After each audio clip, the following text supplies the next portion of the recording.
Coming up next, a long expected podcast.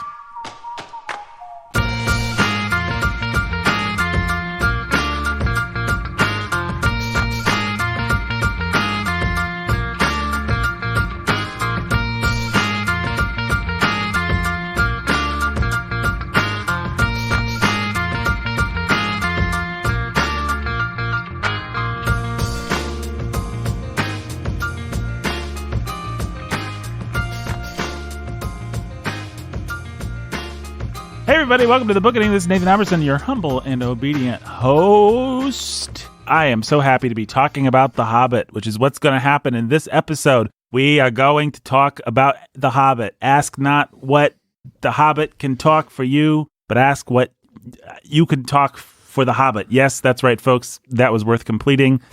And a great introduction to this Hobbit podcast and a wonderful impression.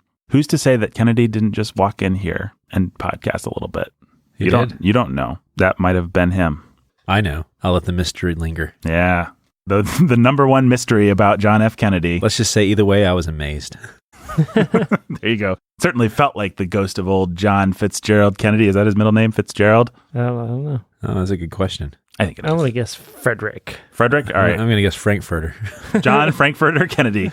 John F. Kennedy. I'm looking it up. It's Fitzpatrick. What'd you say? I said what did I say? You said Fitzgerald. It is Fitzgerald. Oh. Yeah. John Fitzgerald Jack Kennedy, often referred to by the initials JFK, was an American politician who served as the 35th President of the United States till his assassination at such a time. That's how Wikipedia begins. But the way that The Hobbit begins is in a hole in the ground there lived a hobbit. And that's what we're going to talk about today. But first, folks, let me introduce you to our panelists. My name is Nathan Albertson. Every time you say that, it reminds me of one of those old shows, game shows from the 50s or whatever. Yeah. What's my line? But first, let's meet our panelists. Jacob Menzel is a pastor from Bloomington, Indiana. One of those kinds of things. Yeah, you've got you got to guess the mystery person behind the curtain or whatever. It's Ted Williams or it's, Or they'll even have someone whose face you don't know, you might not know, but you know who they are. Like they might get like T.S. Eliot, say. They probably T.S. Eliot didn't do it, but you get somebody like that. And I am a great poet. I wrote The Wasteland. And then someone says, is it T.S. Eliot? But it's Marilyn Monroe saying, is it T.S. Eliot? Right. It's all celebrities. Yeah. Yep.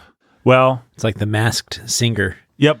That I kept seeing advertisements for last night. Oh boy, The Masked Singer got a bump yesterday from... It's possible. That you watched it? That I watched it. Of course you did. We should say we're recording this. I would have if I was not watching Fox Sports app on my Amazon I was Prime. gonna make some reference to Chris Evans or John Krasinski. Didn't ask for better. Yep.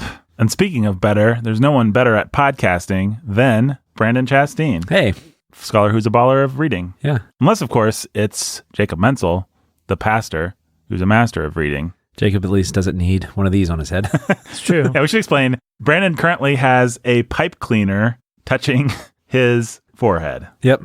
Top of my head. And this is because we offer quality, folks, and what we like to do is solve problems when we hear about them, and we've got some complaints that sometimes Brandon can be slightly less audible than the rest of us. This is because Brandon has terrible mic technique. Always has. And he likes to lean back and put his hands behind his head and hold forth, which is fine. We love when Brandon holds forth. It is very professorial, but it's not good podcasting mic so technique. They've decided to take care of this. I even came in, and as soon as I saw the pipe cleaner, I knew what it was for tonight. I said, is that for me? Yep. And it was. Number of pipe cleaners being used by Jake and Nathan right now, 0. Number of pipe cleaners keeping Brandon tethered to his microphone, 1. Yeah. It really is pretty humiliating for Brandon, folks. It's not unlike one of those dog things that keeps the dog collar. Yeah, one of those cones that the dog wears so the dog can't lick itself. Yeah, works. I like it, Nathan. There you go. And you know what I like? The Hobbit. Let's talk about it. Let's do it. Yay. All right. You mean what we already talked about last week, Nathan? In a podcast called An Unexpected Podcast? Yeah. This podcast is, I think it'll be called The Hobbit because that'll get the most clicks, but just between us girls, I'm going to call it a long expected podcast because people really wanted this podcast last week, but we went off on like art and sports and... Hey, Nathan, you know what? Mm-hmm. I like The Hobbit. Apologies. I don't make any apologies. I don't make any apologies either. You know, I really like The Hobbit. You know what I like best about The Hobbit? What's that? His style. Hey, let's have a long discussion about style again. Yeah. That'd be a lot of fun. You know who had great style was Kobe Bryant. Thanks for listening, everybody. Bye. So that was last week's podcast. So, all right, Brandon, let me ask you this. Big picture. We're talking about The Hobbit. Uh-huh. Folks, right now, the conversation that you've paid for, Yeah. and you did pay for it, They is did. beginning, where we're going to talk a crazy conversation with insight, wisdom, everything that you've come to know and expect from the Bookening. We are going to give you on The Hobbit right now. Brandon, Uh-huh. do you really think the reason The Hobbit is a masterpiece, which I think we'd all agree that it is basically comes down to the style? I think the style has a lot to do with it, but I think it's because of what I think it's Tolkien behind the style that makes it work so well. So you have, Well, can I jump in? Please. It's because it's the total package. And the reason Yeah. that Brandon fixates on style is because when you come to the fantasy genre, nobody has it. Mm-hmm. that's definitely true. That's true.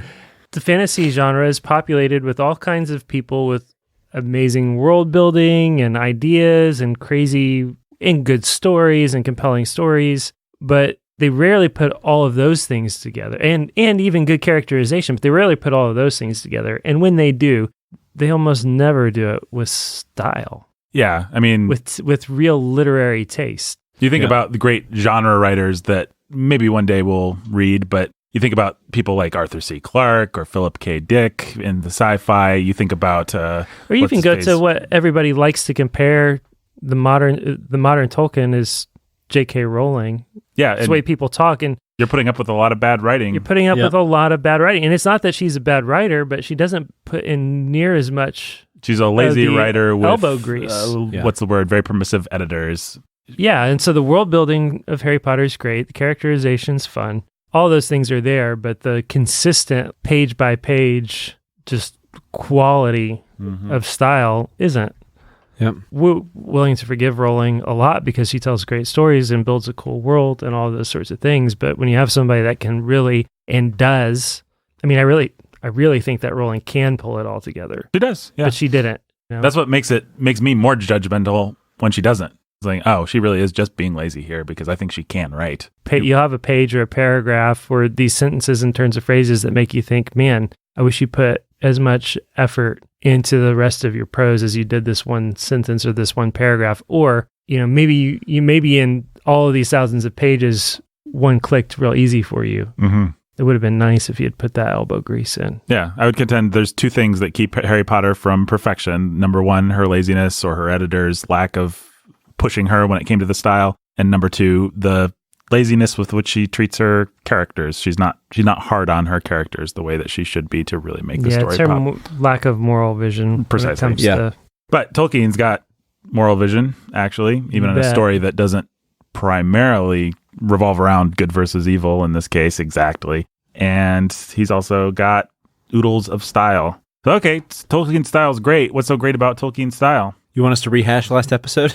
One of the things that's great about his style is that it's a story for his children, and one of the things that's great about it is that it's engaging and vivid, and But Harry Potter is engaging and vivid, is it not? it is. I'm going to hold your feet to the fire on this one, Brandon. You're gonna hold my feet to the fire. Huh? Yep.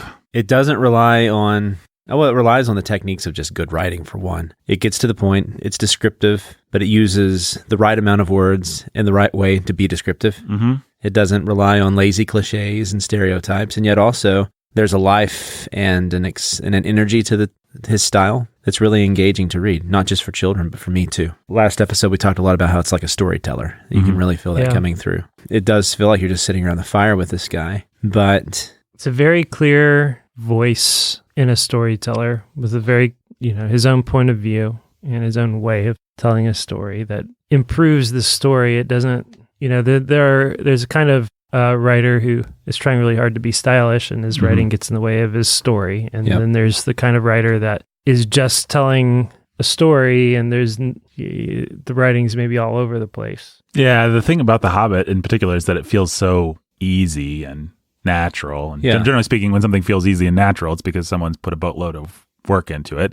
But it feels, I'm not sure that this is actually an accurate way to describe the process of what probably happened to create it, but it feels like you're just getting unfiltered Tolkien. It feels like what you actually like when you say it's likable is you like Tolkien the man. You like hearing him talk. You like his point of view and his attitude on things, Yeah. the way that he thinks about his characters. No, I think that's partly true, because last episode we also talked a lot about how he's not condescending in the way that some other children's writers are. You don't get that sense. You get the sense that he's having as much fun as you're having. Yes. Yeah. Which is a big deal for a children's writer. You want to get the sense that they're really enjoying what they're doing. The fact that he's not condescending is an interesting observation, because he is constantly observing Bilbo Baggins and observing, not in like a moralistic or a condescending way, but saying, poor Bilbo didn't quite know what to do in this particular circumstance, or maybe he could have done better here, but, he was really scared, and you would be too. But it doesn't come across as condescending to you. All the characters are kind of beneath him and beneath us. They're all like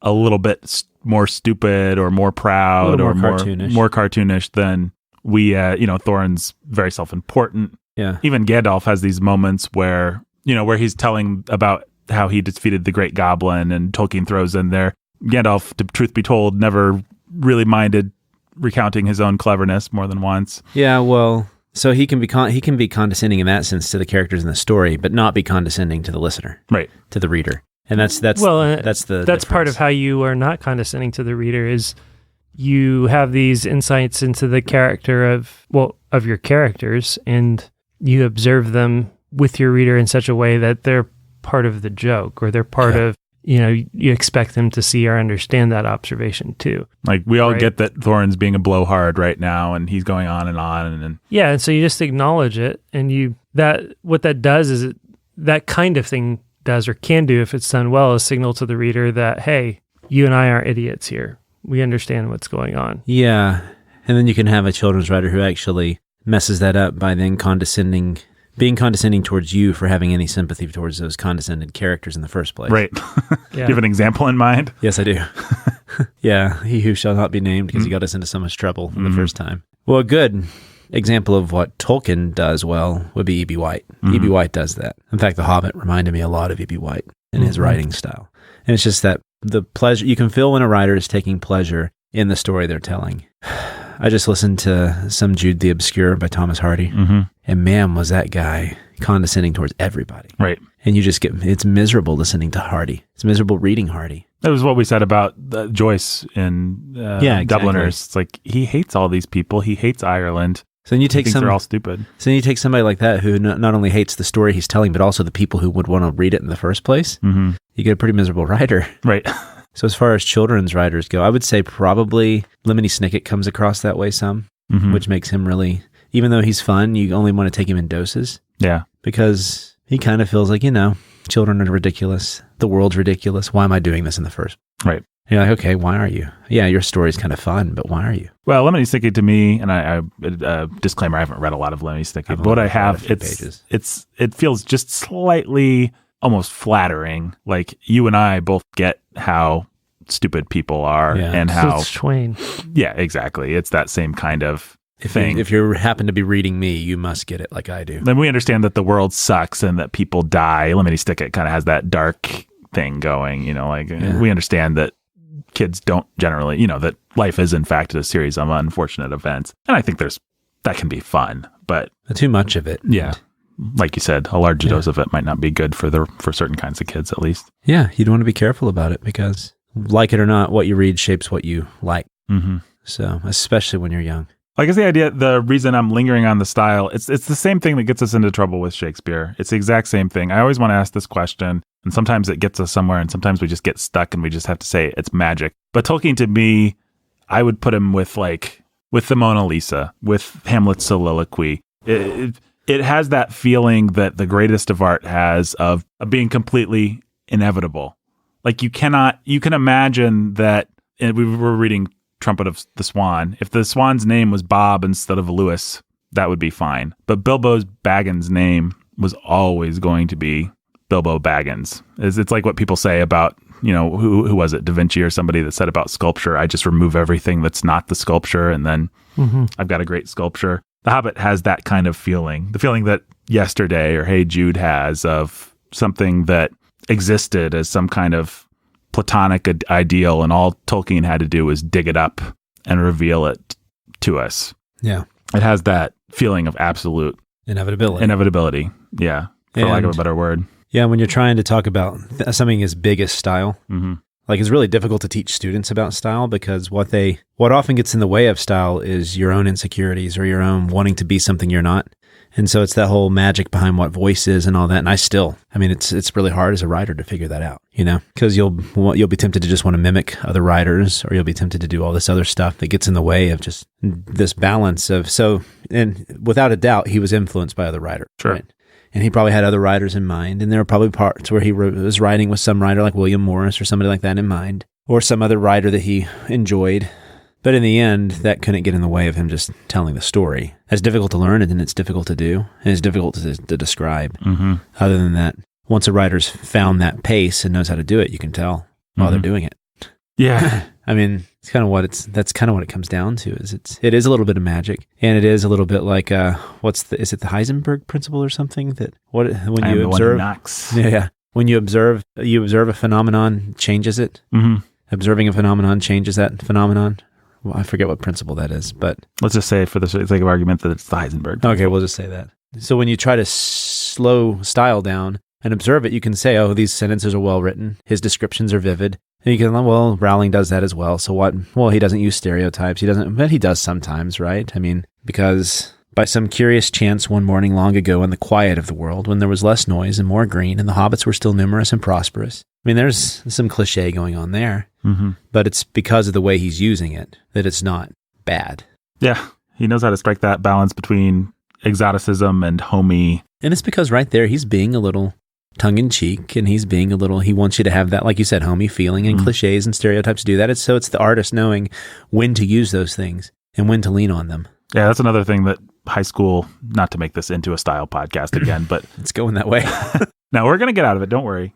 This is important stuff. High school will sometimes teach kids to avoid all cliches, and it's like, no, you just need to know how to and when to use a cliche. In fact, go ahead. I don't mind the avoid all cliches rule for high school students, though, because it is, at a certain point, that's different to me than the use an adverb and adjective in every sentence. I agree.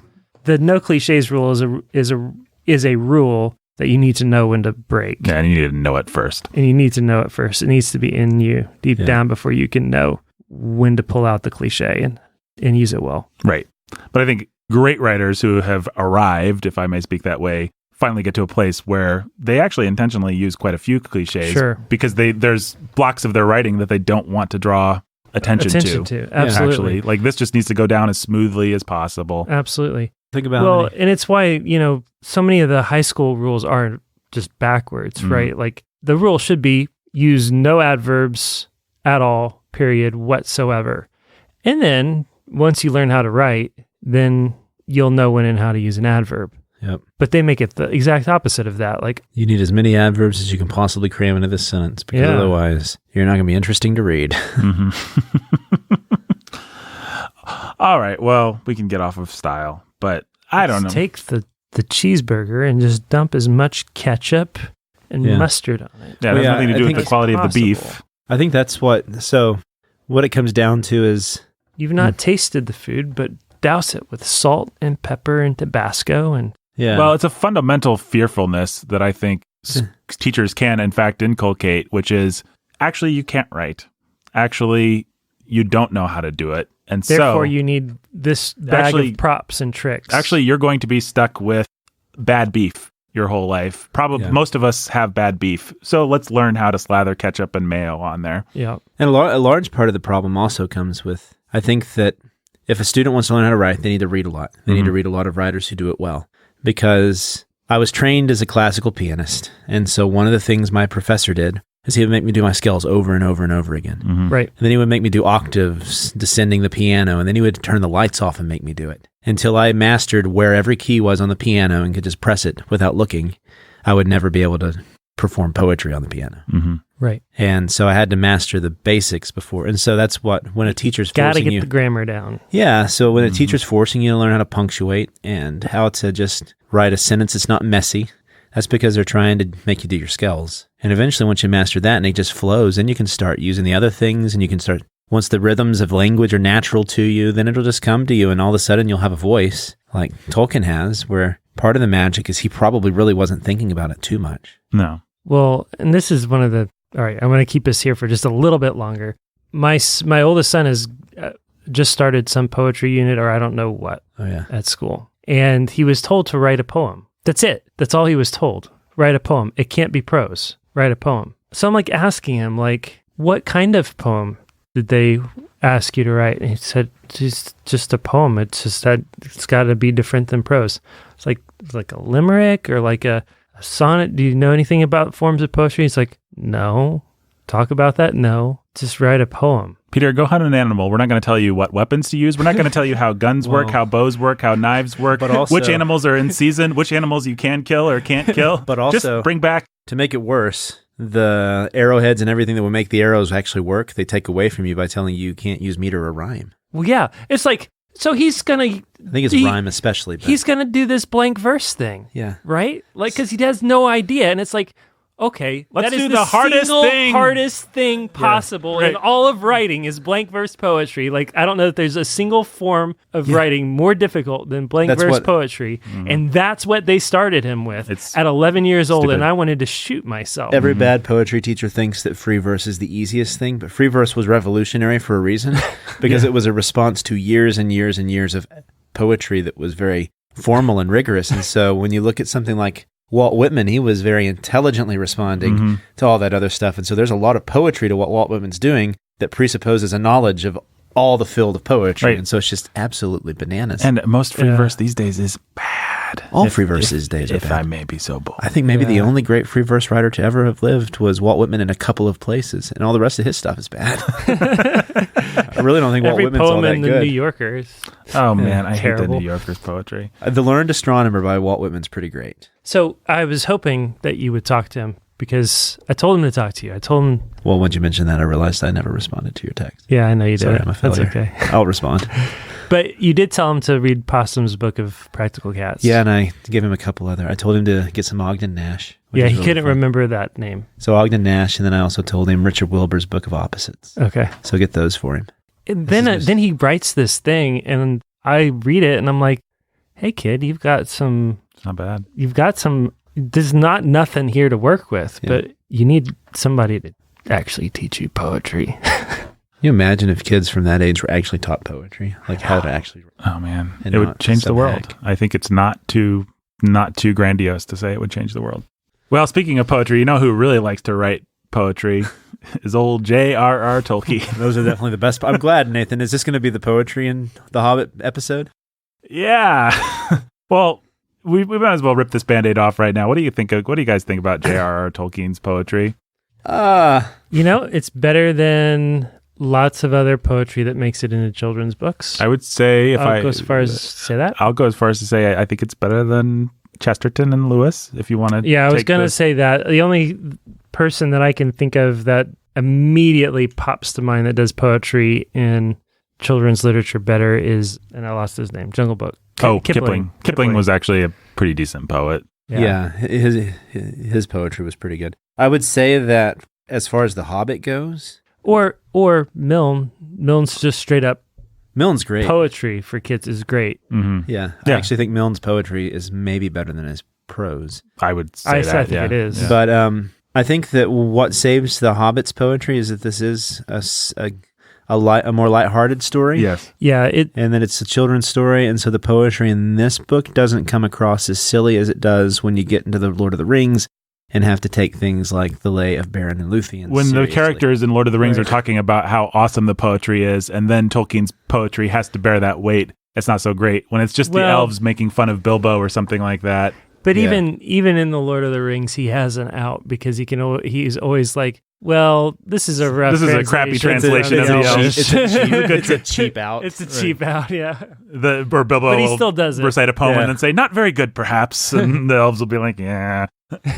Bilbo's poetry is the best poet. Or hey, I've seen the most. I've seen the most posters in head shops with Sam's poetry. I think is the best. Yeah, Sam's poetry is the best poetry. That's a sweet scene where Sam gives his poem. Yeah, but yeah, that's super sweet. I think that poor little guy. Yeah, it's it doesn't quite. It's not going to live up to it in the Lord of the Rings, but it's the one place where I think Tolkien feels a little bit self-indulgent, if I may. Yes. And he this does. episode is going to have lots of positive energy, folks. But it's like, we don't need 9 verses of the Misty Mountains. Part of the reason, the 2 or 3 really good ones that tell that story. Actually, part of the reason is because I think poetry is one of those arts that kind of began to really flower in the 18 and 1900s. Like with Shakespeare, you had the sonnets and all that. So you had a life to that poetry, but some of the stuff that happened with modernism and making poetry more natural, and it sounds like W.H. Auden, those guys, they added something to poetry that was missing. Yeah. Where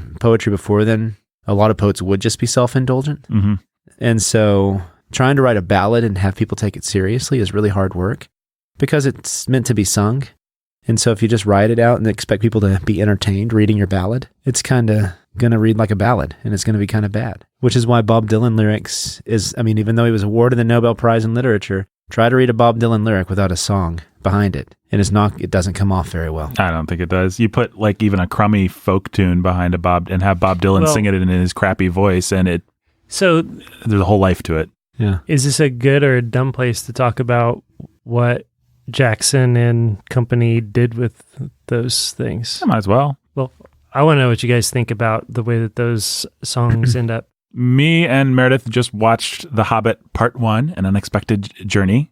Wonderful movie, full of burping dwarves and naked dwarves, actually. What? I forget that they're naked. In the extended cut, had a little dwarf nudity, had to cover Meredith's eyes. Wow. Which one, Thorin? No, not Thorin. All the goofballs are like, it's when they're in Rivendell, Elrond's little lackey is like, the wine cellars are almost used up, Lord Elrond, and they've battered the forks and dwarves are just... And Elrond's like, ugh, and then they walk past the dwarves all nakedly bathing, and it's hilarious. Is it hilarious? Sounds hilarious. Somebody thought so. Some test audience. I love what Peter Jackson does with the poetry, actually. I love the Misty Mountain song. Yes. Yeah. The extended cut has a really... I can still hear the Misty Mountain song. I saw that movie once in theaters. I think it's great. I think that is the triumph of that movie, probably. And, I remember seeing that first scene, and that song in particular made me hopeful for the movie. Yeah. And the rest of it let me down. Yeah. Well, it was what they used in the trailer, and it was super hopeful. Good. And I like it. It's not super memorable. I wouldn't buy the album, but they have this little chanty that they do for bend the knives and break the forks. That's what Bilbo Baggins hates. That's just fine. If you watch the extended cut of The Hobbit, which we'll see whether we end up making you guys do that, but the Goblin King actually has a song, a pretty fun song that he sings, like a whole "I'm gonna crack your bones." I think it's the one that Tolkien had, basically. Right. Way down in Goblin Town, and then all the goblins like back him up, and it's pretty cute. So wow. I think it's an unmitigatedly good thing about at least that first Peter Jackson Hobbit movie. That's my opinion on the matter.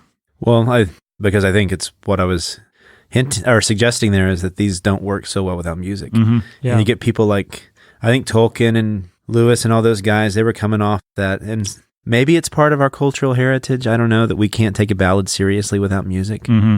That we can't just sit and listen to it.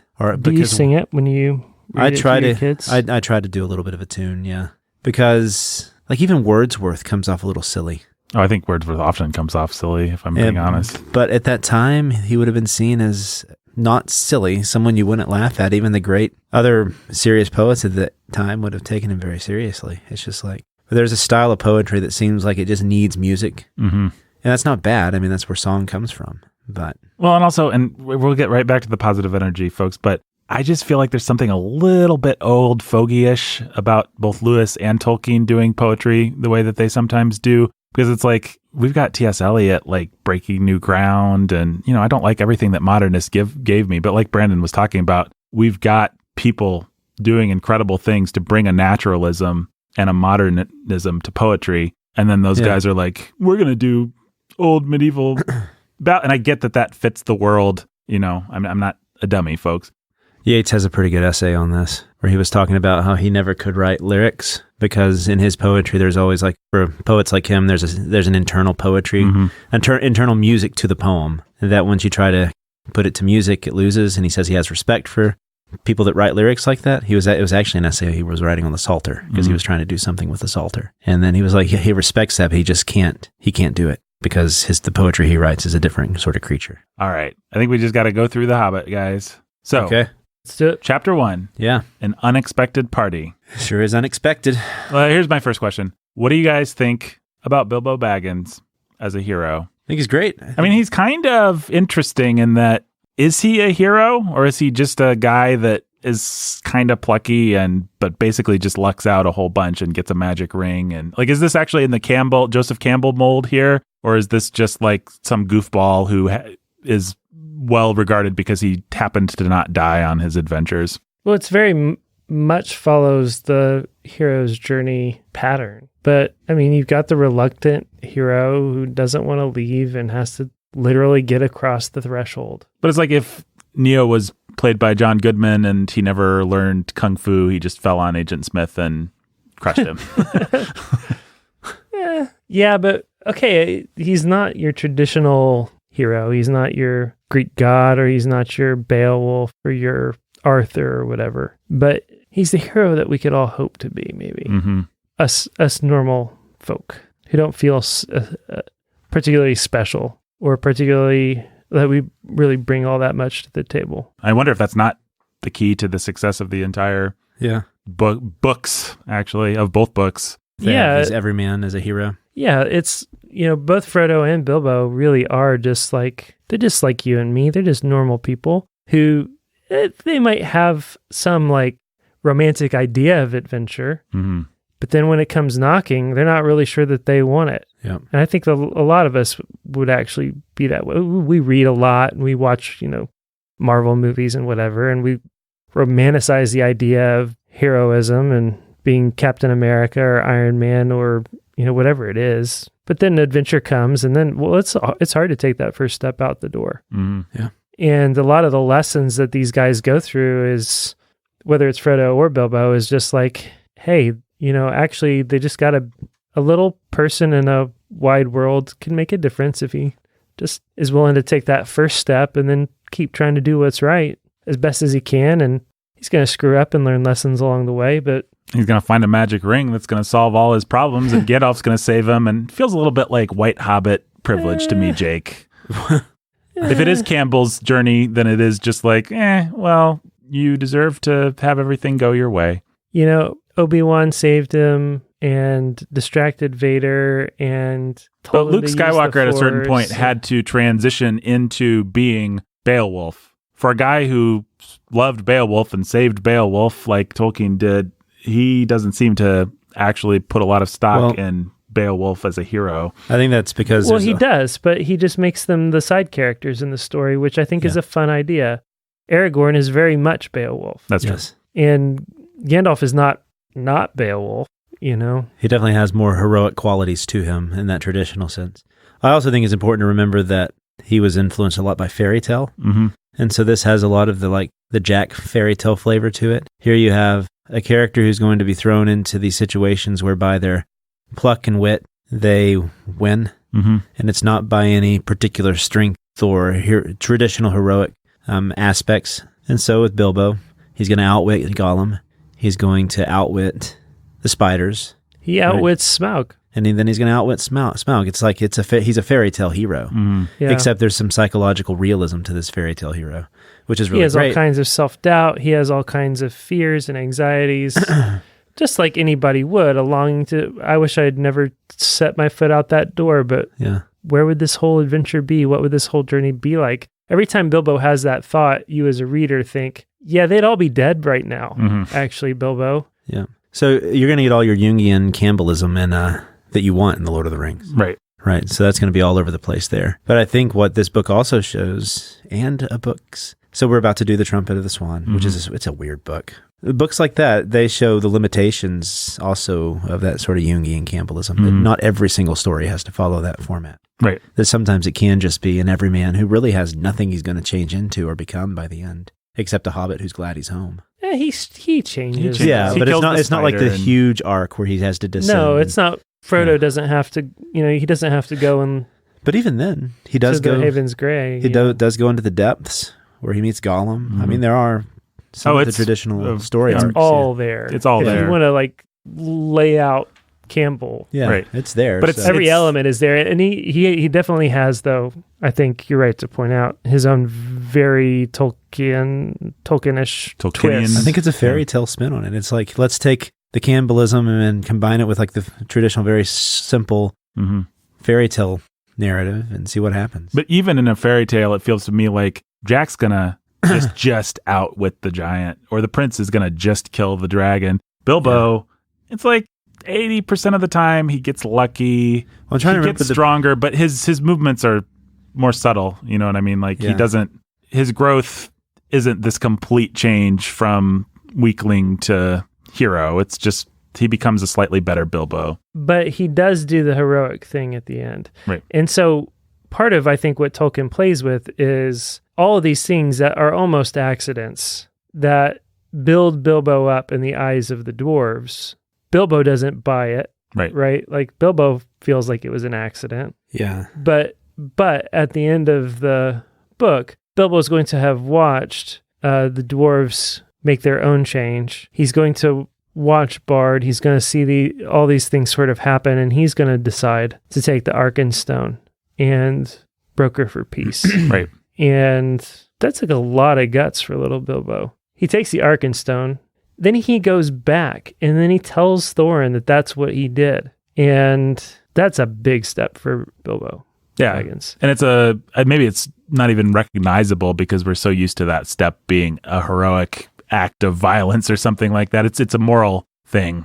Well, and I think that that's part of, again, what Tolkien's playing with the idea even of the hero's journey is Bilbo's courage is going to be that he's going to seek peace. Mm-hmm. And Bilbo's sacrifice is he's going to give up his share of the treasure. Yeah. Right? Like, and that may be like a hippie kind of anti-war thing. We may look at it that way, and I'm sure a lot of people have. It's one of the reasons why these books, the Lord of the Rings, but I don't know if we've said this on mic yet, but I just think it's funny. The two groups that the Lord of the Rings books really resonate with are the most crusty conservative people and the most obnoxious tree-hugging liberal anti-war. Absolutely. Those are the two groups, and they both love Tolkien, and I can't say that I look down on either group for owning it. Yeah. I don't think that the liberals are completely misreading it. No, I don't think they are. I think that Tolkien very much, I'm sure he was asked, and I'm sure that he said garbage, that this book is some kind of anti-war book. Mm-hmm. But at the same time... You mean he said that? He said it was garbage. Idea. Yeah, but still. I mean, I know, and I was going to talk more about this on the Lord of the Rings context, but he was horrified when the Flower Children co-opted his book. Mm-hmm. Yeah. I'm not It's pretty funny. Yeah. Yeah, it's not surprising at all. But at the same time, there's a lot there for them to co-op, dude. Like, yeah. No, it's definitely, I mean, with the trees. Let's just not forget the fact that what Bilbo managed to do was get everybody at some kind of uneasy peace before the wargs and the orcs showed up, and then they could unite. Yeah. And sing and slay their way to victory. Mm-hmm. Except for Thorin. Poor Thorin. Yep. Well, poor Thorin. My kids cried. Yeah. That's interesting. What would you guys think about Thorin? I always forget because the movies kind of make him into a traditional square-jawed action character. He's not much of a likable character in this thing. Yeah. He really is just an officious, proud, greedy dwarf. Yep. He's the only one who won't thank Bilbo when they first show up or whatever. Yeah. Yeah. Mm-hmm. And even in the end. I mean, not in the end, he has a nice speech, deathbed speech. That's true. Sweet. His speech is nice. But that's the one thing that he gets. Like, he does repent, but it's not like he's growing towards that repentance the whole time. I think maybe he respects Bilbo a little bit more after Bilbo's gotten him out of some jams, but... Maybe. It's really hard to tell. Mm-hmm. I don't know. It's kind of a... I mean, they get all the way to the Lonely Mountain, and then Thorin's like, well, Mr. Thief, you be the first down the... Yeah, it feels kind of after jerkish. Bilbo solves the riddle, and... Oh, that was the other thing I was going to say about the way that the character Bilbo is designed, because so much of it is luck, and so much of it is Gandalf saving their skin, and so much of it is not Bilbo being awesome. Those few moments where he just steps up, like when he kills the spider, and certainly the Arkenstone being the big example, but even just once he starts to be able to do things like help them with the barrels and stuff, it feels much more earned than the obvious comparison for me would be Harry Potter. Like, Harry Potter J.K. Rowling really can't help but flatter her readers and say, Harry, you're Harry's awesome. the best. Just, if authority figures are telling Harry that he's wrong, that's because they're wrong. And it's because the authority figures in your life are wrong. Not to make too much of a point of it, but... Even an authority figure like Dumbledore. Right. Harry's, and we've said this many times, but Harry's always right. And you as the reader who's, Harry's your surrogate, you're always right. Whereas Bilbo, he just kind of blunders along. But it actually has the effect of as he grows subtly, and as he's able to do things, you really feel it. I think part of the fun of the book, part of the reason the book has lasted is because Bilbo's hero's journey, unlike many heroes' journeys, is it's low key, but it's also for that reason, very, very credible. Yeah. And something that you can really enjoy as a kid. Like, well, I could probably maybe do 10% of things right, like Bilbo. Yeah. I'm never going to be a Jedi master like Luke or be the next king like Aragorn, but maybe I could get lucky and God could bless me and Providence could kind of weirdly be on my side. And I sure do know how it feels when I'm the little kid that gets drug along on the man trip. Right. That half the people don't want me to be on because I'm going to be in the way. Right. And I sure do know how it feels when I'm there in that position and I feel so tenuous and I screw things up. Right. And I'm going to be the one that's going to do that, say, I forgot my handkerchief. I'm going to say, I need to go to the bathroom. And the dad's going to be mad. Like, no, we can't stop to go to the bathroom right now. Like Bilbo does things like that are very easy to enter into as a kid. And then he actually helps. He actually helps. Yeah. And part of it's because he gets lucky. And even that feels pretty good.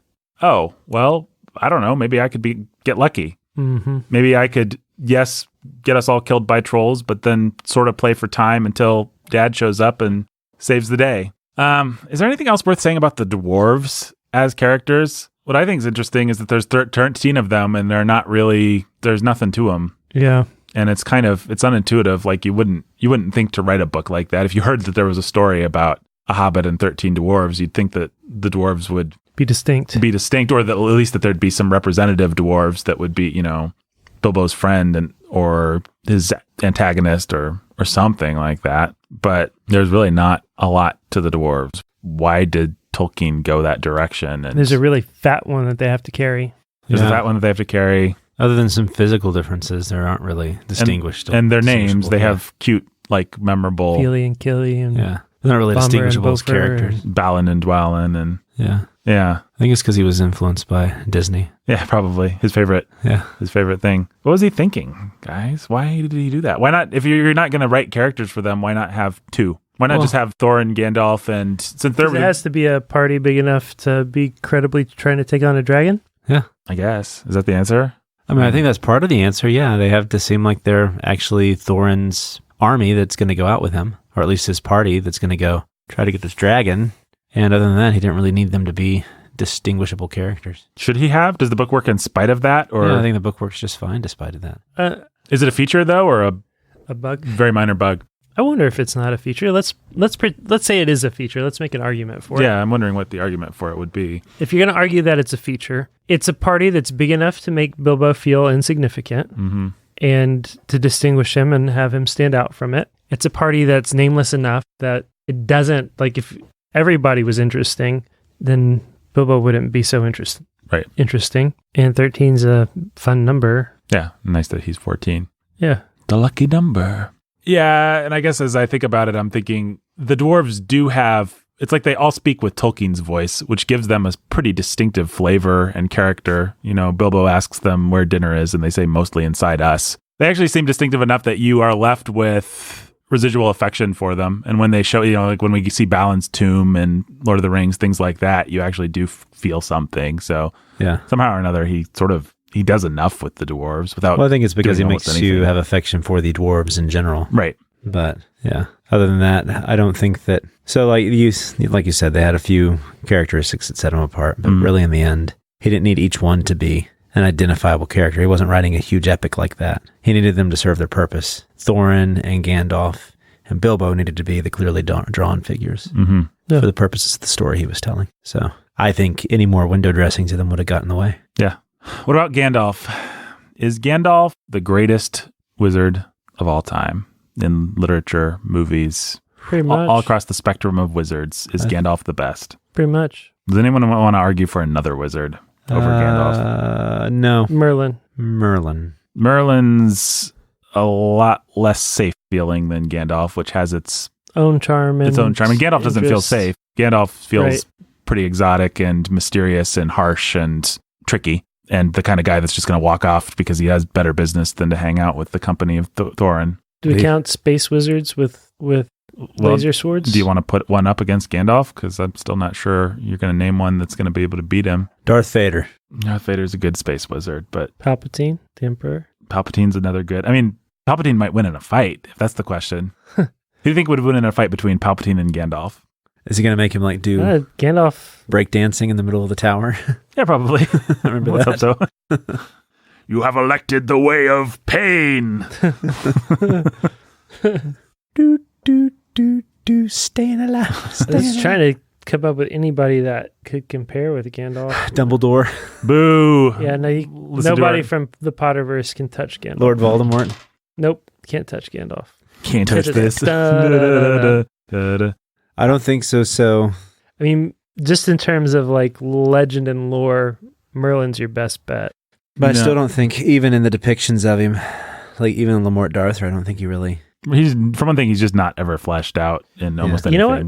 I think that we're going to have to decide this. The Great Wizard off. I think that we're going to have to read all the Arthur. Are we announcing this? I think we might as well. Yeah, why not? We did a poll, folks, to see what you wanted our next Patreon thing to be, and you answered in resounding numbers. And said, Two of you. Yeah, all two of you said that. No, I'm joking. There was a lot more than that. Yeah. You said that you'd like us to do Arthur stuff, whatever that's called. The Arthuriad. You want us to read Arthur? You want us to read Arthur stuff. So get us to 1500, and we will do, I don't have a whole list all figured out right now, but we will definitely do, I can give a Lamort rough. Darthur. yeah, Go roughly. ahead, give us a rough. We would have to do some of the Mabinogion. Mm-hmm. We would have to do some of the Chrétien de Troyes, Mm-hmm.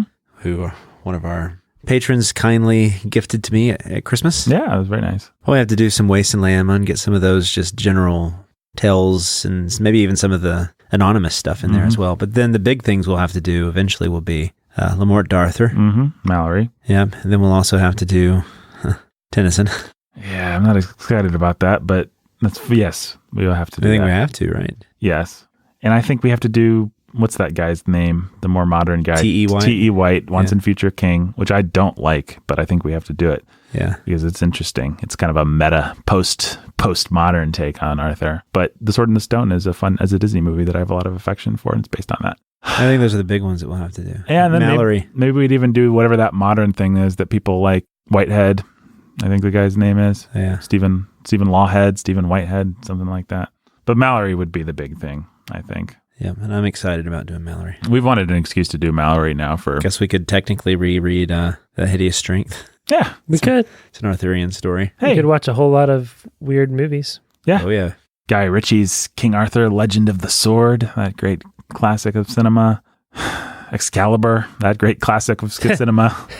Let's not watch that one. Yeah, we probably can't do that one on a Christian podcast. What's the one with Richard Gere? That's Excalibur. No, that's First Night. Oh, First Night, with Sean yeah. Connery. Yeah. Excalibur has... Oh, that's right. Yeah. Excalibur is interesting. Pretty sure it's got some naked ladies in it. So that might That's not be what so I good. was thinking, but then I was also thinking that it was First Night. Anyhow. Anyway, yeah, get us to 1500 and we will do some Arthur. Yep.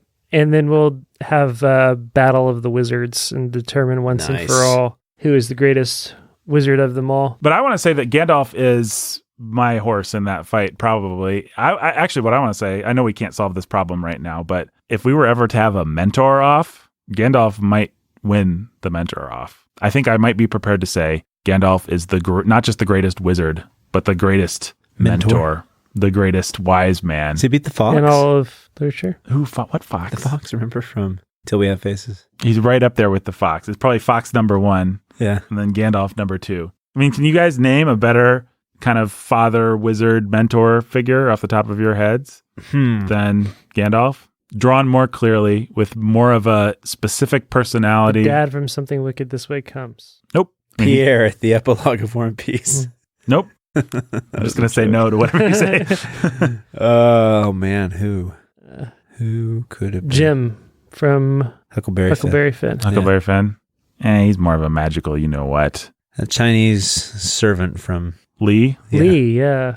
Lee's good, but I want to say Gandalf might be the best mentor of all time. He's equal parts powerful and scary, and the kind of guy that can really put you in your place and tell you should throw yourself down the hole. Do not take me for some conjurer of cheap tricks. Yeah.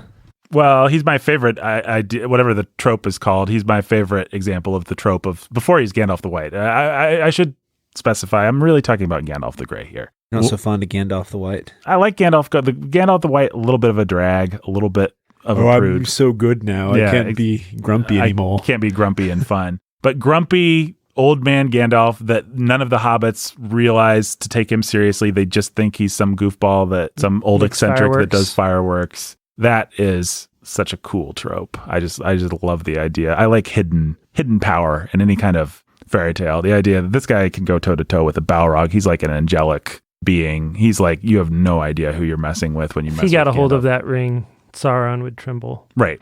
Like he's one of the most powerful beings in Middle-earth, and he doesn't feel the need to show that off or explain that to anybody. He's friends with hobbits. He wants Bilbo on the journey for some ridiculous reason. Because he likes hobbits and make him laugh. Peter Jackson thinks it's because he just likes to smoke pot. The halfling's leaf has dulled your senses. Hey, man. Oh, good old Peter Jackson. But I just think Gandalf's the best. I have no interesting question to ask you guys. I just want to gush about this for a second, and you guys can jump in if you have any gushing to add. But that dialogue when he comes up, the good morning thing, what a lot of things you use for good morning, that's got to be one of my favorite dialogue scenes in all of literature. All Bilbo does is try to say good morning, and then Gandalf is like, what do you mean? He's got 5 different ways that good morning can be used, and it doesn't feel like a cheap trick. It just feels like, because he's not a conjurer of cheap tricks, Nathan. I mean, it has some of that sense of like a tutor or an instructor or a teacher who is going to catch you in your words, make you...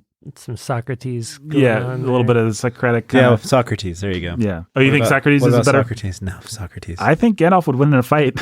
I would trust being in a public bathhouse more with Gandalf than Socrates. Me too. Yeah, no kidding. I think if they're both on a bridge and Socrates isn't allowed to pass, Gandalf just knock him off with his staff. And Socrates would be staring in there trying to figure out the form of water anyways. Yeah, Gandalf would just kick him.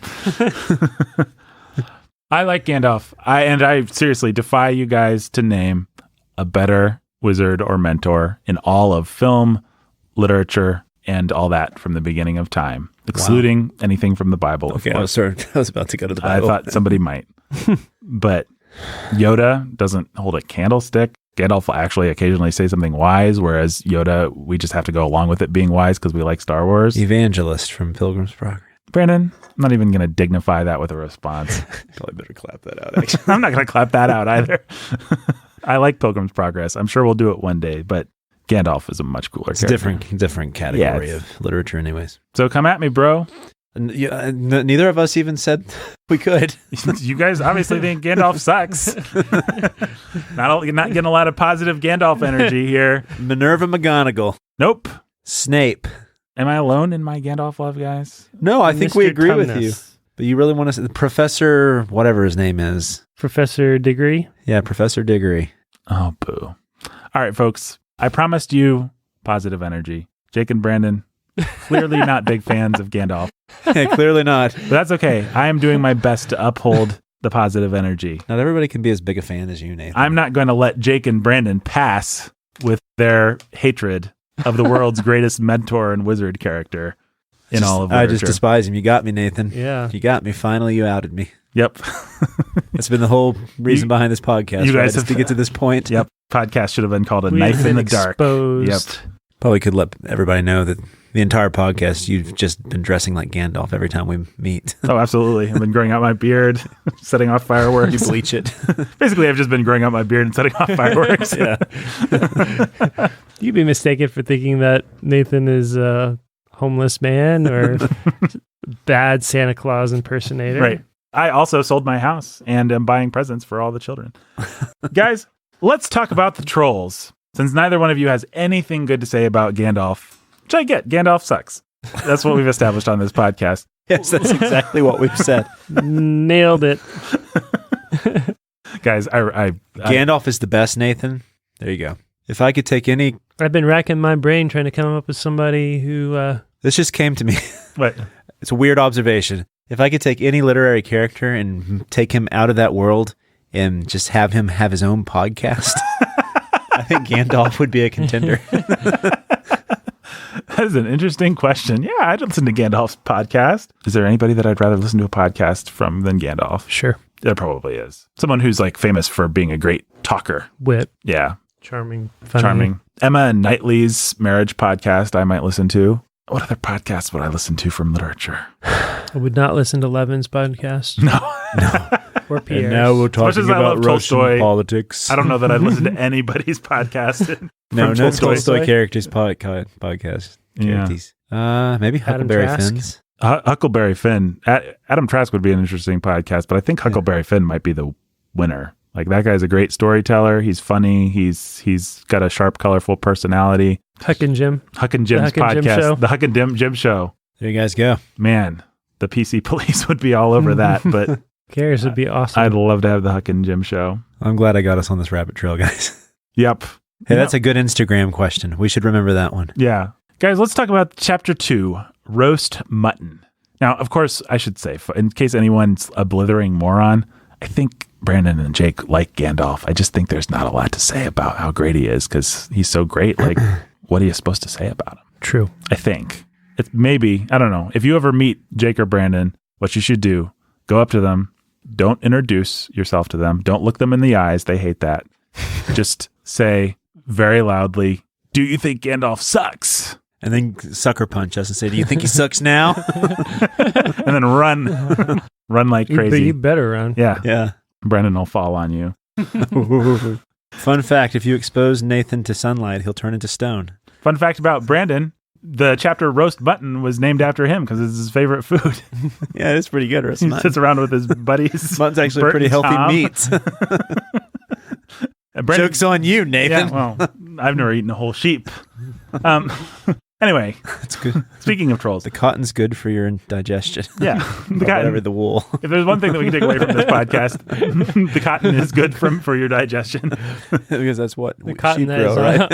on sheep. Yeah. So here's my question about the trolls. Why do you think, given that this is, as Jake was pointing out, basically arbitrary series of episodes that build on each other, Yeah. what logic do you think Tolkien put into? Did I point that out in this episode? I don't know. You should probably just say it again because I'm not sure where. Yeah, you and I don't know if people have jumped in and haven't listened to the Right. other episode. Yeah. One of the things that I said before that I really love about this book and what I think sort of helps distinguish it as great children's literature is how episodic each chapter is.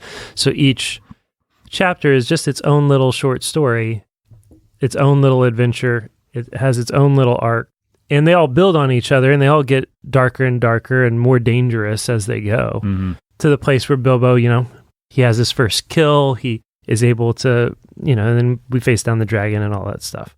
So I just think that that's part of what makes it cool is it doesn't actually have to feel like or try to feel like it's this big epic adventure where they're not taking the ring to Mordor. They're going to the Lonely Mountain, but everything isn't about going to the Lonely Mountain. It's just like, here's something that happened on the way. Here's something that happened on the way. Here's another thing that happened on the way.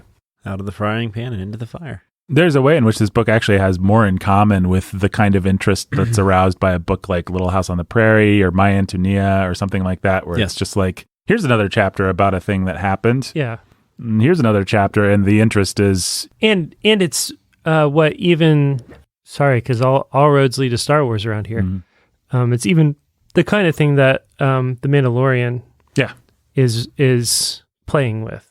Right? The Mandalorian's got a quest. It's a bigger quest, but it gets lost in all of these like little episodes, these little side adventures. And Well, and also, who cares whether the dwarves get their gold? The fate of Middle-earth doesn't hang in the balance. Right. The dwarves, Thorin's not particularly a nice or likable or relatable character. And Bilbo doesn't. Yay, he'll be richer than he already is.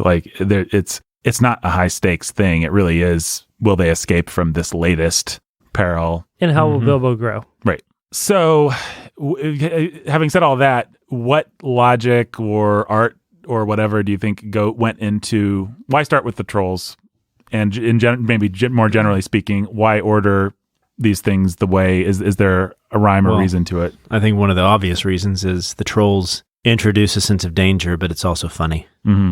Yeah. So it's a sense of danger that can have a level of humor to it. So you can start to get scared and realize the danger of this world that he's in. But also, there's mucus and stuff involved as well. So right. So it's yeah. When what you really like, or like in these types of stories, is that by the time you get to the end, you can look back at that first adventure and be like, "Huh, we thought that was scary. Can you guys believe we thought that was scary? Like we thought we were gonna die in that situation. Like that's actually pretty funny now that we think about it. Right. And that's a good way to bring kids along in a story. Yeah. By just slowly escalating the sense of danger and the stakes. But it's also it's how we experience life, right? Every challenge that we face is something that we can build on to face a greater challenge. Mm-hmm. Sometimes, it's not a perfectly linear escalation in our lives. We have big challenges early and then smaller challenges, but all the challenges do add up to shaping us for the bigger challenges of life. So it's, even if you think of, I've got to grow up, I have to get an education, I have to get a job, I have to get married, I have to have a kid, I have to have another kid. And it like you said, it has a similar sort of feeling of, wow, I can't believe there was a time in my life where I was worried about getting an A in geography. Yeah, when these trolls are nothing compared to Smaug. Yeah, what I would always say to college students when I was our college pastor, what I still say to them is, you remember how in high school you thought you were really busy and now you're in college, you think you're really busy now? You are not busy. You're so not busy. This is one of the least busy times of your lives. Yeah. What's going to happen is you're going to get out of here, you're going to get a job. You're going to think, man, I thought I was busy in college.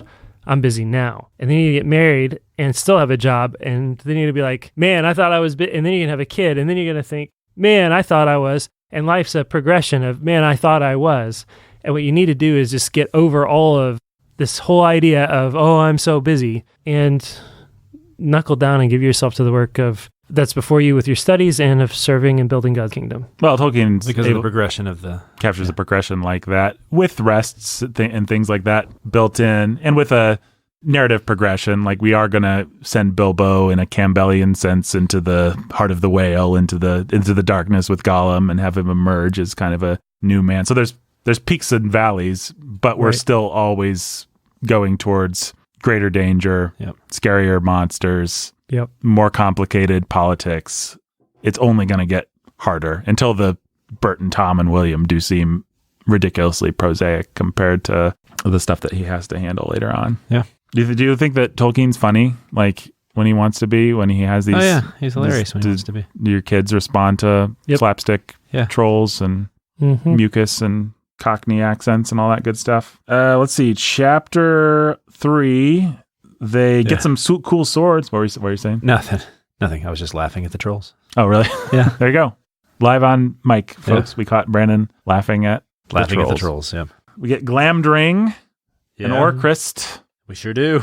What do you guys think about swords. Those swords? Some of the lore that you get to see with this world building that he has that will eventually become the Lord of the Rings. The fact that you have these swords that are just epic there. Swords get names. Yeah, you got Glamdring. That'll carry over into the Lord of the Rings with whatever the sword's name is there. Sting? Narsil. Andrew. Oh, Narsil. Shards of Narsil. Yeah. Still sharp.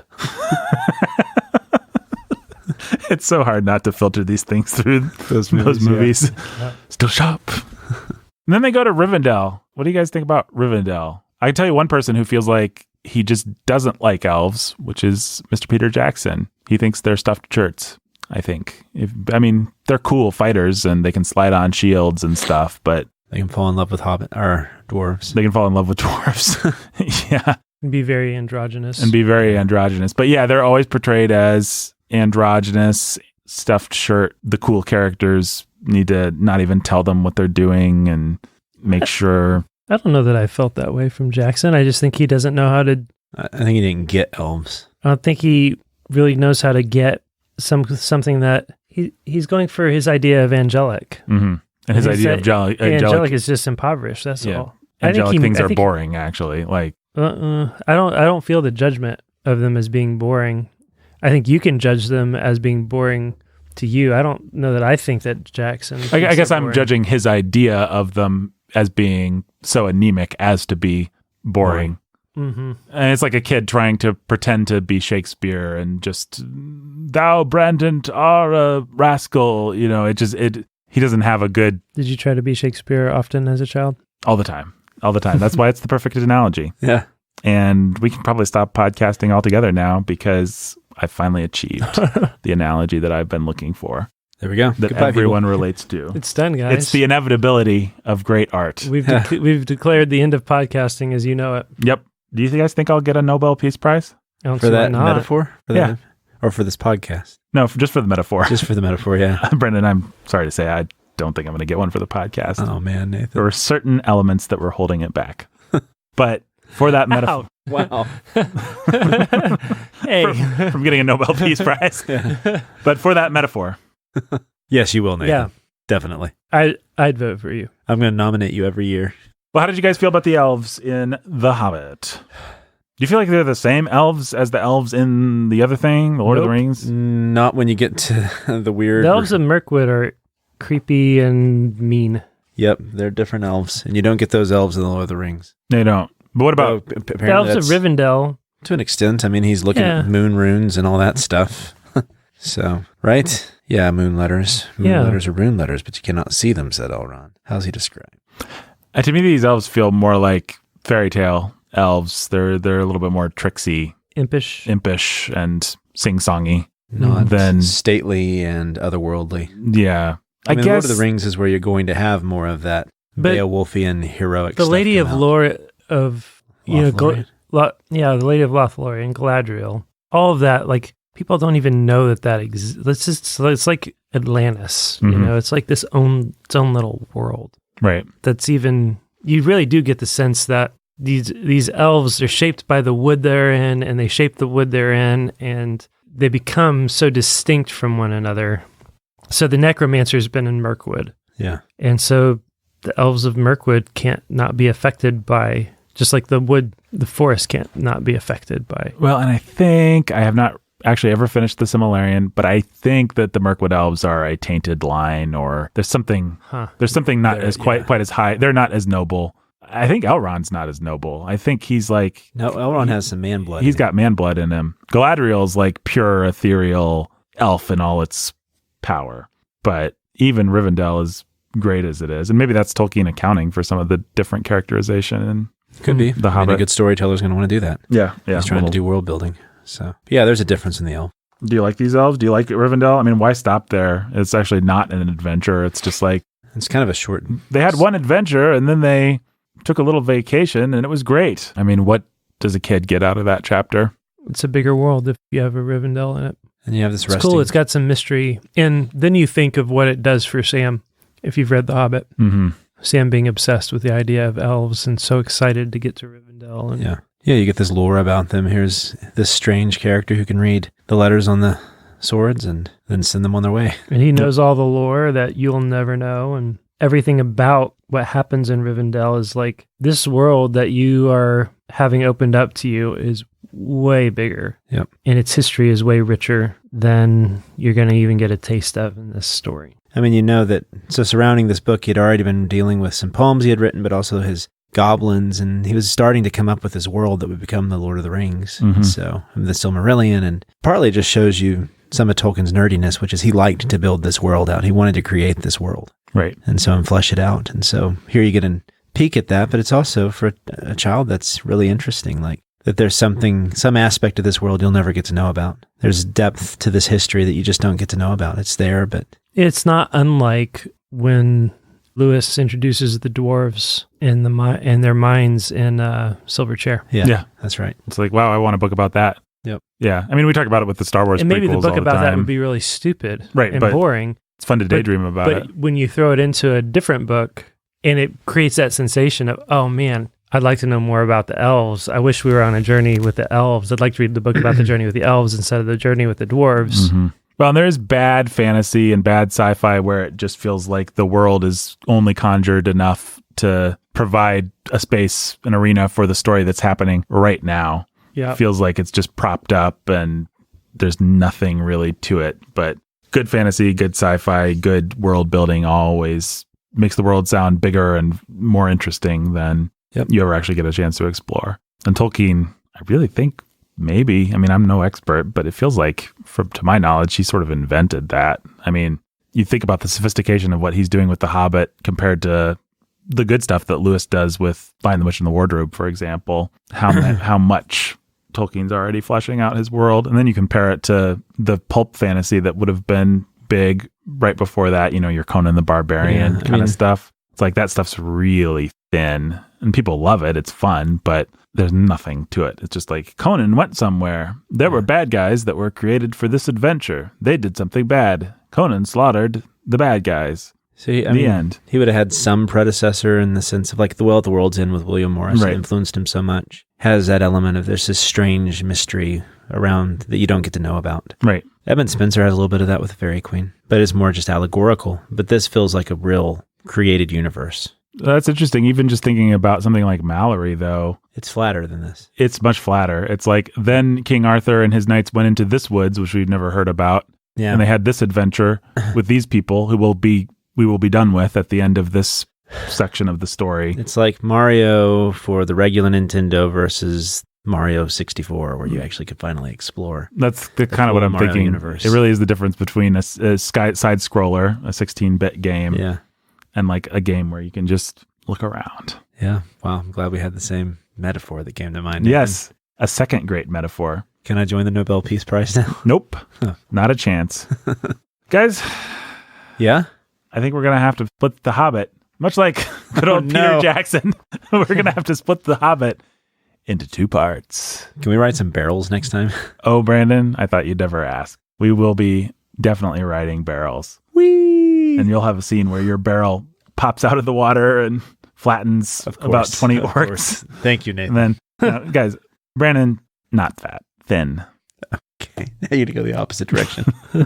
They can see me on our Instagram quite often. Yeah, you guys want to come to your own judgments there. Now, Brandon, just, I don't know, imagine Brad Pitt. Imagine him, yeah. Yeah. And then you don't have to think about Brandon that much. Yeah. It's like a palate cleanser. It's like a palate cleanser. Like every time, like I see Brandon, I close my eyes, I think Brad Pitt. Then I look at Brandon again. I try not to throw up. Yeah. Well, Nathan, I'm glad to know when you need to not throw up, your automatic reaction is to think about Brad Pitt. It's pretty strange. Yeah. You know what? I think it makes a lot of sense. Guys, this podcast went into some silliness, but we're going to be back next time with The Hobbit Part 2. We'll call it The Desolation of Smaug. Maybe we'll have to divide it into 3 parts. The third part can be The Battle of Five Armies. But we'll be back again with more Hobbit. But first, let's do some donor shout-outs. Let's. Brandon, what kind of donor shout-outs do you want to do today? I don't know. Let's decide what category, what race of Lord of the Rings character they would belong to. All right. I'll let you guys both shout it out, and you both say what race, and we'll see if you agree. Robert and Rhonda the Lovebirds. Robert and Rhonda the Lovebirds. Hobbits. You know what? I won't. You guys don't even have to shout it. I'll just shout it, and then you say the race. Sound good? Okay. Sounds great. The Artful Anthony Dodger. Elf. Yeah. Wow. 2 for 2. Little Anthony's Cigar Store. Man. Yeah, man. The Immortal Chelsea E. Elf. Jimmy Beam and Little Annie Oakley. Hobbits, yeah. Lily of the Valley. Elf. The name like that, it's got to be an elf, yeah. Andrew Nestor the Lovebirds. Orcs. Orcs. All right, so far, no disagreements. This is exciting. The Keith Master. Troll. David's Mighty Men Trucking. Wizards. Yeah. John and Jill. No, the Eagles. Yeah, because they travel. They transport. Yeah, barrels. They're barrels. John and Jill and Little Baby Max. Oh, man. John's a man. Man. What about Jill and Little Baby Max? Elves. There you go. So they're like Aragorn and that elf he married. Jay and Katie, who are cold and love cheese, and also C.S. Lewis, including Till We Have Faces. Huh. They're hobbits. We've been to their house. They were very hospitable. Yeah. They made us eggs. Very homely. Yeah. Fairy, Princess of Wonder and Happiness, Mother Beth. Well, I guess an elf. She's a fairy. Sure, elf. Are there fairies in The Hobbit? Anna was wondering. Are there fairies in The Hobbit? There's like mentioned fairies early on. I guess there are fairies. Yeah. Huh. Consul Prime Adam. Dwarf. A Sith Lord. love Dwarf. it. Jeremy, the Dark-Hooded Lord of Death. Sauron. Urukai. Urukai, yeah. Nice. Princess, no. Nathan, not me. Yes, Urukai is Lord of the Rings. Does it have to be Hobbit or does it just be the Tolkien verse? It's the Tolkien verse. The Tolkien verse, okay. Wait, who's this now? Nathan, not me. Nathan, not you. Nathan, not Nathan. It's a wizard. Yeah, he'd definitely be a wizard. Nice. We need a... Studying the lore. I'm waiting to find out who's a spawn of Ungoliant, by the way. Who? Maya! Balrog. Sure, yeah. Balrog, wow. Balrog. A Balrog. That sounds good to me. Ryan the Red Avenger and Judith of the Ladies of Justice. They're definitely the people from Dunedain. Numenor. Yeah. Nice. Weird. Wow. Guys, we did not plan this. Maybe you guys will get the Nobel Peace Prize. DJ Sammy G. Ringwraith? Yeah, he's definitely a ring wraith. Danny the Dude. He's got to have another ring wraith. No, he's one of those barrel whites or whatever it is. He's a barrel white. It's a barrel white. All right. Benny and Danny Tiberius. Benny and Dana Tiberius. Dwarfs. Dwarfs, yeah. Eric and Catherine from Yon Window Breaks. Oliphants. Those guys who ride the Oliphants from way down south. Those racist caricatures. Professor and Lady X. Those dead ghost things that Aragorn has to go Oh, yeah. release. Oh, the ghosts, yeah. Yeah. The ghosts. Lavender's green, Dylan, Dylan. Lavender's blue. Lavender's green, Dylan, Dylan. I love you too. One of those elves that lives in Lothlorien and sings a lot. A singing Lothlorien elf. No constrictor. Oh, scary guy. Shelob. That's I the like spawn of it. Ungoliant. Yeah. Right there. Maricheap. Maricheap. What would she be? She's a mouse. Human mouse. Like, it's got to be like Hobbit-ish. Yeah. Or kind of maybe she's a shapeshifter thing like Beorn or whatever. What's his name? Or like, she could be like a river goddess or something like that. Like Tom Bombadil's wife. Oh, yeah. She's Tom Bombadil's wife. There you go. Mrs. Bombadil. The Fair and Fragrant. Maiden Chloe. Elf. Six-pack Zach with a mean attack and Catherine with a knack for laying down the smack. What races are we missing? Well, it has to be a race that with a knack for laying down the smack and a mean attack. Dwarf. Dwarfs can lay down the smack, yeah. They certainly can. Anthony, who is cold and hates life, liberty, and the pursuit of cheese. Orc, yeah. Man. Poor Anthony. Orc, if there ever was one. Just because he told us he didn't like cheese. Forever been vilified. Jiu-Jitsu Jeffrey, the Texas Ranger. That's dumb. He's got to be in Dunedain. Yeah. He's a ranger. Rachel. His voice, she's Sauron herself. She's Sauron. Wow. Sauron. Oh, whoa. It's that voice. You Yeah. know? Sorry, Rachel, you are Sauron himself. Sauron does kind of talk like... Leopard Tank Thomas. Can he be Tom Bombadil? Like her take Sure. Leopard Tank Tom Bombadil. I love it. A Midnight Ninja Ellen. Midnight Ninja Ellen. She's a Mirkwood elf. Yeah. Nice.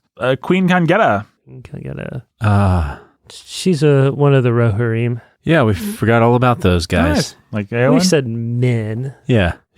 I am no man. She isn't. She's Queen Kangetta. Return of the Jedediah. Return of the Jedediah, man. He's coming back from where he used to be, which is way over in the west. So he is... Gondorian. Yeah, Gondorian. There you go. Ironclad logic. Can't argue with that. Jay of Rack and Ruin. Oh, boy. He is Saruman. Saruman. Wow, yeah. Saruman did cause a lot of Oh, wrath. there's a race we haven't even mentioned yet. Oh, well, could it be Timothy the Rider at Dawn? Of course it could. Oh, he's got to be Rohirrim, right? They ride. Yeah, he's a writer. He's a Rohirrim. Well, what about Eric and Kate, the Camp Champ Kings, who are warm and love bees? Yeah, of course. They're Ints. Oh, nice. Yeah, that's a good one. That's probably love bees. Yeah. Maddie, Matt Man. He's a Matt man. He's got to be Numenor. Yeah. There you go. And finally, our latest donor, Sweet Jamie Sunshine. Sweet Jamie Sunshine. It's a Hobbit. Sweet. It's a Hobbity name. Yeah. Jamie Sunshine. What was the name of Sam's daughter / girlfriend? Rosie. Rosie? He had a daughter and a girlfriend. His girlfriend was Rosie. Rosie, yeah. And what was his daughter's name? Rosie. I don't know. Rosie too. Rosetta. Maybe he had a son that was named after Frodo or something like that. I forget. Me too. I I forget. think he had a son and a daughter. Yeah. Well, there you go.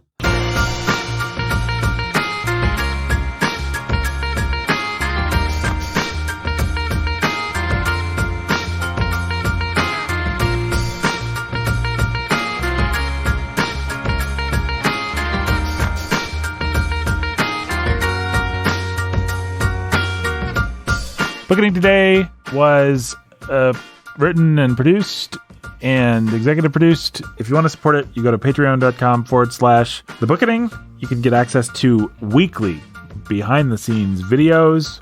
The latest one was called Gummy Goof Up, and it involves it being Jake's birthday. Yeah, it sounds like a sitcom or something.